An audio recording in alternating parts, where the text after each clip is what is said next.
મંત્રી બચુભાઈ ખાબડના 2 દીકરાઓએ સરકારનું કરોડોનું કરી નાખ્યું છે।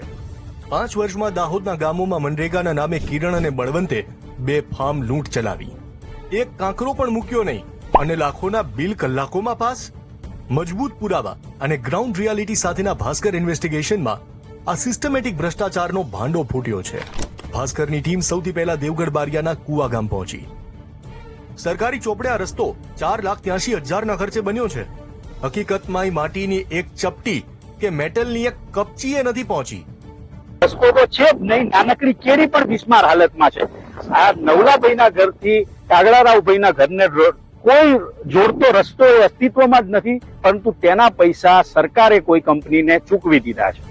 કામ મંજૂર થયાના બીજા જ દિવસે કિરણ ખાબડની કંપની શ્રીરાજ ટ્રેડર્સને 3,05,000 રૂપિયાનું પેમેન્ટ મળી ગયું। પેલાનો પાસ થયેલો છે, રસ્તા નવા મંજૂર થયા એમ કરીને કરી તપાસ કરાવી સાહેબ। આ ઘર ભાવસિંગનું છે। 4 લાખના ખર્ચે અહીં રોડ બન્યો છે। 27 જુલાઈ 2023ના રોજ કામ શરૂ થયાના 10 દિવસ પહેલા જ કિરણ ખાબડની શ્રીરામ ટ્રેડર્સને 3,77,000નું પેમેન્ટ મળ્યું છે। અમને ખબર જ નહીં મેં રસ્તાની। અચ્છા, રસ્તો બન્યો જ નહીં ક્યારે। 72 વર્ષના ભાવસિંગ કાળી મજૂરી કરે છે। એમના ઘર સામે 4,83,000ના ખર્ચે બનેલો રસ્તો ક્યાંય દેખાતો નથી। આ કામ માટે મટીરીયલના 3,09,000 રૂપિયા સીધા શ્રીરાજ ટ્રેડર્સના ખાતામાં ગયા છે। આ રસ્તો જ નથી સાહેબ, અને આ કહી દો જે આ રસ્તો બન્યો એમ કે છે, પણ અમાર તો એક કાંકરો નાખેલો નથી।